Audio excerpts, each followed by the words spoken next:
sio mtu wa kushawishika ovyo ovyo. Na ndio kwa sababu bado tuko salama mimi na yeye. Nataka niwaambie siri, Mheshimiwa Biteko na mie wote ni walimu. Siri nyingine, Mheshimiwa Biteko yeye ameshakuwa mtumishi wa chama cha walimu. Lakini huko nyuma yeye ndo alikuwa bosi wa mkoa, mimi nilikuwa katibu wa mkoa. Yeye alikuwa mwenyekiti wa mkoa wa Geita, mimi nilikuwa katibu wa mkoa wa Singida. Kwa hiyo huyu ni bosi wangu kwa nyuma. Tulifanya kazi vizuri na tunaendelea kufanya kazi vizuri. Hakika Mwenyezi Mungu akuongoze, akujalie katika ndoto zako zote, ili Wanabukombe uweze kufanya nao kazi vyema vizuri. Ndugu Wanabukombe, sipigi kampeni. Mimi ndo mbunge miaka 5 iliyopita mpaka leo hii, na anawaomba tena Wanabukombe, anawaomba tena. Alafu mtaka kufanyaje? Wala sijasikia. Naomba nione vidole. Dr. Biteko ye. Mheshimiwa mbunge wetu oye. Oktoba kwa Mheshimiwa Dr. Biteko. Mnaongeza na zile mbili sio? Lazima mziongeze za kwake yeye na hao wake yeye.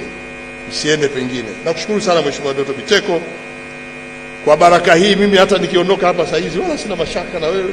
Wewe tayari ni mbunge wa jimbo hili. Endelea vizuri. Na ninapomalizia hapa, najua kuna kazi kubwa leo, maana wageni tuko wengi na itifaki lazima uwe na sisi. Mimi nikitoka hapa na mkutano wa Chama cha Mapinduzi, kwa sababu mimi ni mwangalizi wa uchaguzi wa kanda ya Ziwa, mkoa huu kiwemo.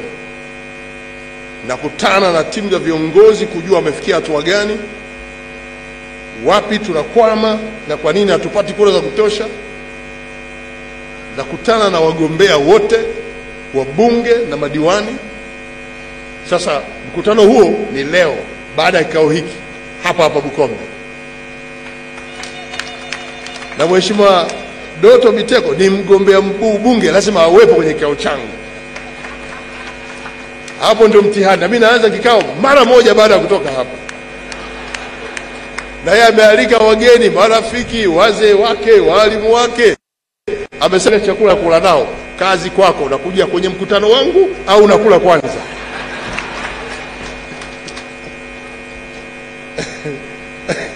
Hiyo sababu ni msaidizi wangu mzuri na muelewa vizuri, sio mtu mwenye shida, matatizo na kuruhusu. Mimi nikitoka hapa, wewe anza kwanza, pata chakula na watemi, viongozi wa dini, viongozi wa chama cha walimu Tanzania wako hapa, pata nao chakula, ushibe.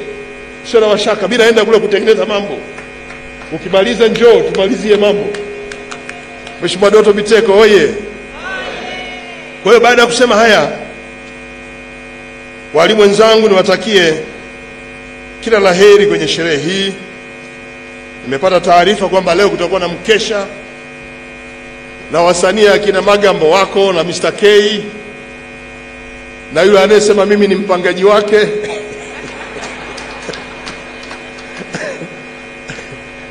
Unajua kuna watu wengine tunaona tu kwenye TV, leo na mimi nimemuona live, nimefurahi pia. Alafu nilikuwa nadhani ni mtu mrefu, kumbe mfupi. Leo kapiga pama hilo, nikamwambia nitoe pama nikuone, ndio nimemuona vizuri live leo. Sasa tupouliza upangaji nyumba ipi sasa hiyo, anasema unanipangia mipango. Naona jamaa huyo. Na ambaye